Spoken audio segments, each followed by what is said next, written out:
આજે આંતરરાષ્ટ્રીય યોગા દિવસને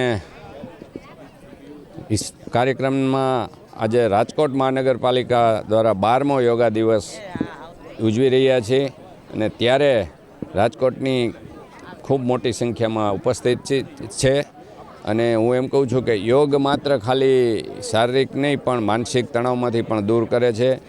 યોગ આપણા વડાપ્રધાન નરેન્દ્રભાઈ મોદીએ આખી દુનિયાને યોગ માટે પ્રેરણા આપી અને યુનોમાં પણ યોગની આપણી પ્રણાલિકા મુજબ સ્વીકારવામાં આવ્યા છે અને આ યોગથી આરોગ્ય સારું રહે અને વિકસિત ભારત માટે સમગ્ર ભારત દેશના નાગરિકો આરોગ્યથી તંદુરસ્તીથી વિકસિત ભારત બનાવવા માટેની એક આપણી પ્રેરણા છે.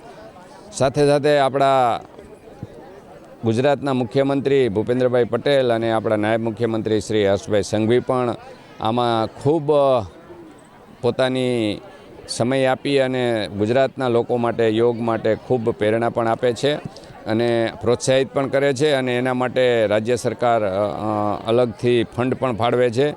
એનો મુખ્ય ઉદ્દેશ એ છે કે ગુજરાતનો દરેક નાગરિક આરોગ્યમય થાય અને આરોગ્યમયથી ગુજરાત વિકસિત બને અને યોગથી ઘણા શરીરમાં ફાયદા પણ થતા હોય છે. ત્યારે સમગ્ર રાજકોટની જનતાને પણ હું અભિનંદન આપું છું. સાથે સાથે રાજકોટ મહાનગરપાલિકાએ યોગ માટે 400થી વધારે સેન્ટરો પણ ખોલ્યા છે.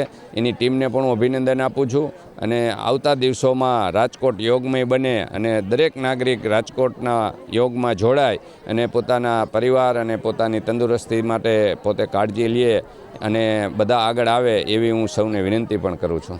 ભારત દેશના વડાપ્રધાન શ્રી નરેન્દ્રભાઈ મોદીએ 2014માં વડાપ્રધાન બનતા વેત જ સમગ્ર વિશ્વમાં ભારતની નોંધ લેવાય, ભારતની સૌથી પ્રાચીન અભ્યાસ પદ્ધતિની નોંધ લેવાય એવું એક કાર્ય કર્યું. એ છે સમગ્ર વિશ્વમાં 21 જૂનને યોગ ડે તરીકે જાહેર કરવાનું. આજે વિશ્વના 97% દેશો યોગ આસનની આપણી પ્રાચીનતમ પદ્ધતિથી વાકેફ થઈ અને એને પોતાની જીવનશૈલી તરીકે અપનાવી રહ્યા છે. 21 જૂનનો દિવસની પસંદગી પણ એટલે ખાસ છે કે ઘણા વિશ્વના ભૂભાગમાં સૌથી લાંબો દિવસ હોય છે.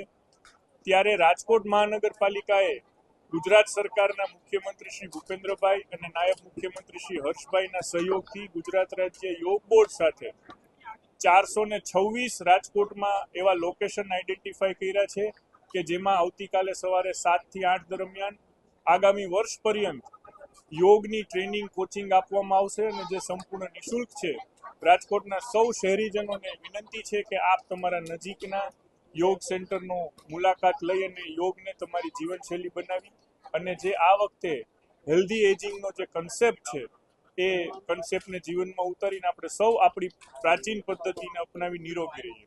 યોગ સેન્ટર બનાવવાનો કોઈ પણ ખર્ચ રાજકોટ મહાનગરપાલિકા દ્વારા નથી ભોગવવામાં આવવાનો. રાજકોટ મહાનગરપાલિકાએ પોતાની જગ્યાઓ ઉપલબ્ધ કરાવી છે અને ગુજરાત રાજ્ય યોગ બોર્ડ જે ગુજરાત સરકારના સહયોગથી ચાલે છે એ લોકો યોગ કોચિંગ ટીચર્સ આપવાના છે.